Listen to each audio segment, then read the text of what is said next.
everybody. All the characters in that are amazing. Yeah, check it out. I'll say it and I'll say it again. This is what Suicide Squad should have been. Yeah, what it could have been. Yeah. Yeah, check that out. Those are my three. Nice. So it's two really contradiction movies that I have. Okay. One is a Scanner Darkly Okay. with Keanu Reeves. Yep. I've I've only seen parts of that movie. Very weird movie. I heard it was weird. It's in Still don't understand it. Mark Down Jr., Woody Woody Harrelson, Harrelson, Winona Ryder. Mhm. Definitely, it's funny because, and I just saw it last night.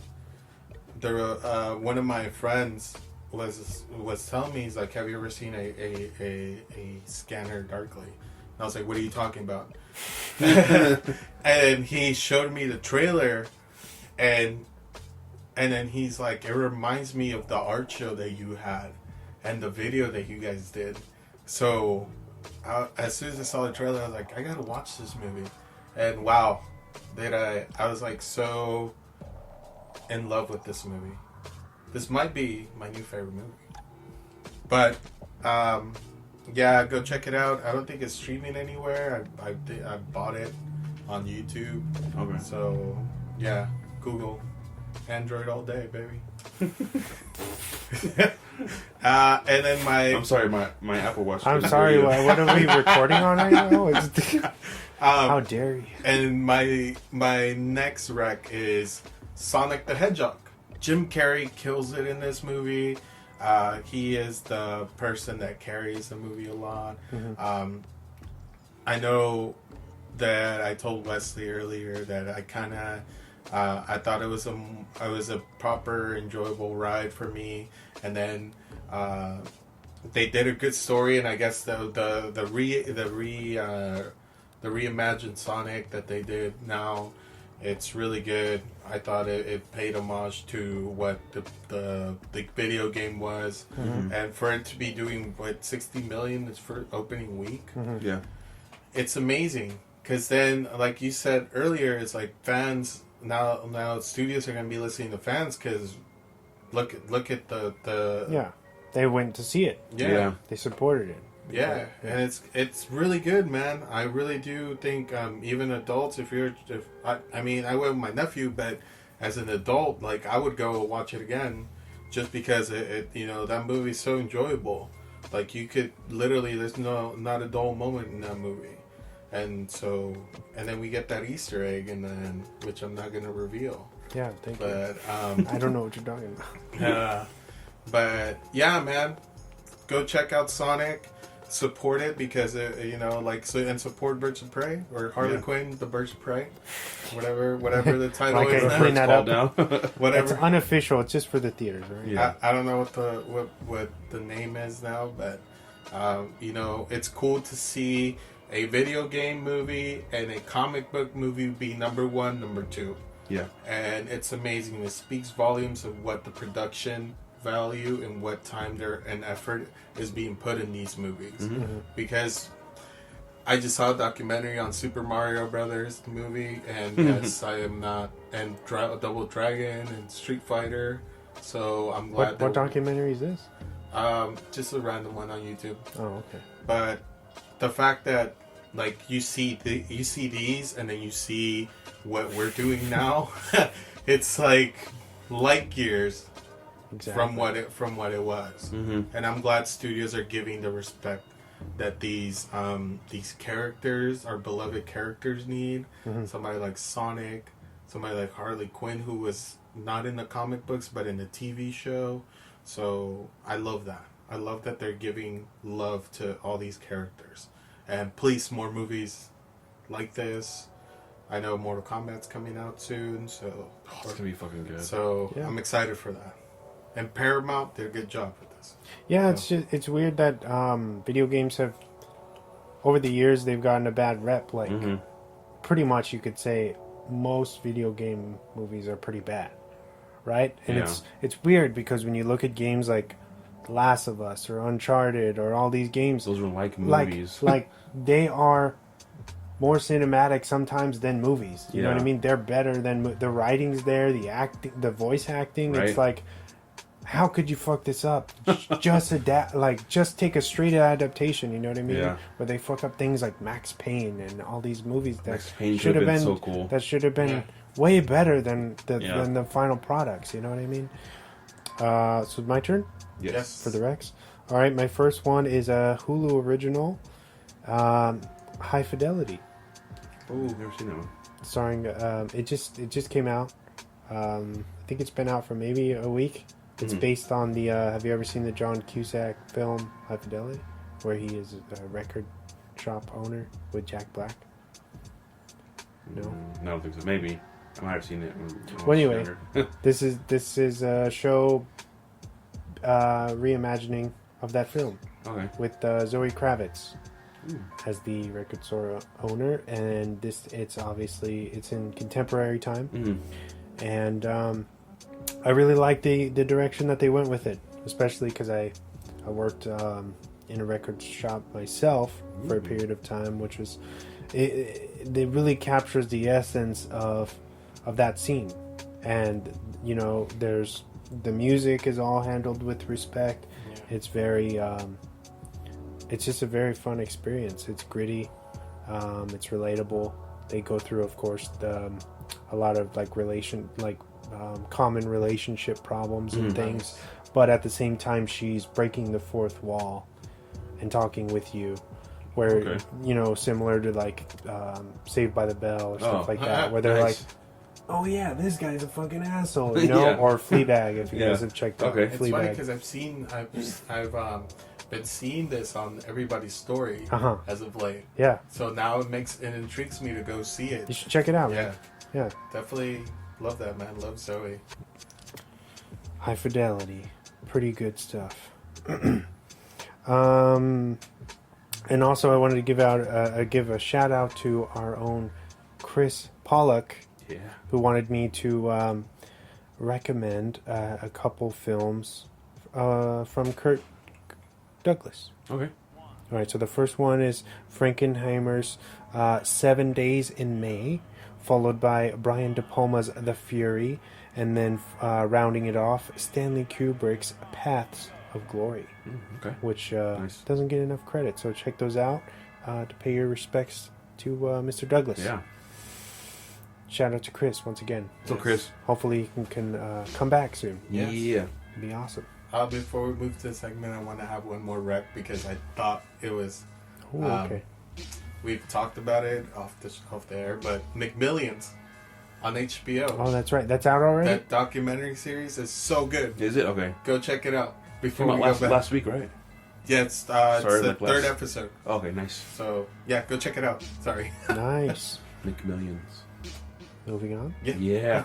5, 4, 3, 2, 1. And now for the movie focus of the week. All right, so our main focus of the week, Oh yeah. El regalo. it is The gift. it's it's James's pick, Yes. as I said at the top of the show, in honor of The Outsider. Mm-hmm. We're talking about The Gift. It's from 2015. It's rated R. It's a mystery thriller. It runs at 1 hour and 48 minutes, and it's got a impressive 92 Ooh, nice. on Rotten. Solid. Well deserved. Yeah.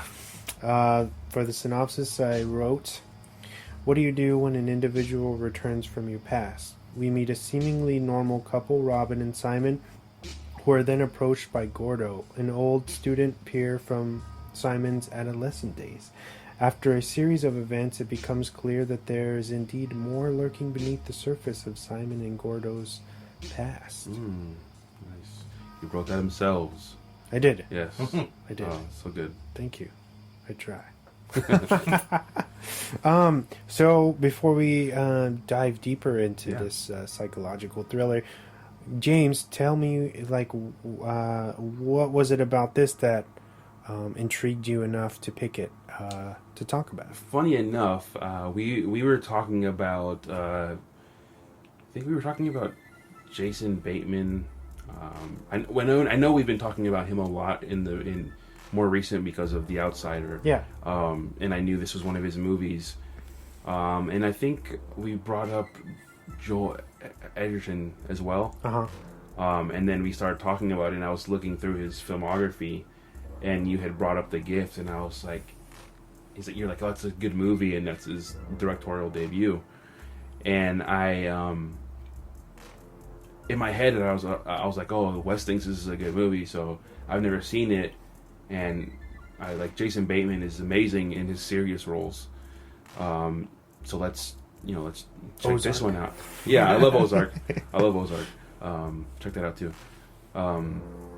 But in my head, I had already decided that was going to be my pick. Okay. And then you had. I think I asked you, have you like, seen it? Like, have you seen it? Like, I was like, oh, that's going to be my pick for next week. And then, so that's the main reason is why, basically just because Jason Bateman's like been in my head the last couple of weeks with The Outsider. Yeah. I love anything pretty much that Joel has been in as well, and just to see that this is his directorial debut and his writing, and he wrote this movie as well. Produced it. Yeah, which is insane. I mean, it's funny that we come across these actors. So we've done them a lot on our episodes. That these guys we find out can actually write, direct, produce great movies. Do it all. Yeah, they do it all. And it's just to me, it's insane that he actually, did this. I'm not saying anything negative about him. Yeah. But I mean, it's just I think it's really cool, and it's refreshing to see an actor kind of take that role on, and even star in the movie as well. Yeah. Not just stay behind the camera and direct, but just for him to do that, it's a huge accomplishment. And I mean, Rotten Tomatoes is Rotten Tomatoes, 92. Take it with a grain of salt, but this movie is amazing. But yeah, think about how this is an indie film. It's Blumhouse, right? Didn't take it wasn't shot for very much. Mm-hmm. It's definitely relies on just the acting. It's a very dialogue-driven film. And the three main people, they hold this movie together. They do. Yeah. They're so good. Yes, You can tell like the dedication to these roles is there, and it's believable. There's not a bad moment, I think, in this, which is so impressive. But going back to the Rotten Tomatoes, I feel like they're so hard on things that you would think that this was. It's amazing how well received this was for them. Yeah. You know what I mean? Like, nobody said that this was boring. Nobody said, nothing happens. It's amazing to me. But I think that's a testament to Joel Edgerton's vision, and the fact that this is truly like a solid film. Oh, yeah. You know what I mean? Yeah. And it's impressive because it's very, I would say, a little bit of a slow burn, but it does keep you, it's not boring. No, because the whole time in the movie, up to the point where you meet Gordo, after that, you're kind of this weird, like, unsettling feeling you have throughout the rest of the entire movie. Like, even what's when going on here? Even when it's like dull moments, or when they're just talking, or doing whatever, like shopping. It's like, oh, like it's you're in the back of your head. You're still thinking like, what is this guy's motive? Like, what is he doing? Yeah. Like, I don't. It has understand. a quietness to it, like almost you could probably compare to maybe like the Coen Brothers, like No Country for Old Men, where there's just this unsettling feeling in the air that entire time. No matter where you are, in every scene, it's there. You know what I mean? Yeah, This you consistency. can't really sit still through this movie. Yeah. Especially because even the soundtrack in this is just kind of like it keeps you on the anxiety end. Yeah. Like it's just it was so well placed, so well edited. The cinematic in this one is super good. Yeah. Wow. Yeah. I'm impressed. I like I really like the scenes where I forget his wife's name. Remember her name? Robin. When she's home alone a lot because Jason Bateman's character works in an office. Simon, Jesus. Simon Says, come on, man. Simon Says, I know. I just watched this movie like 2 hours ago. And the two scenes where she's in the shower and she'll hear something, and then she'll wipe away the fog, the condensation that's on the glass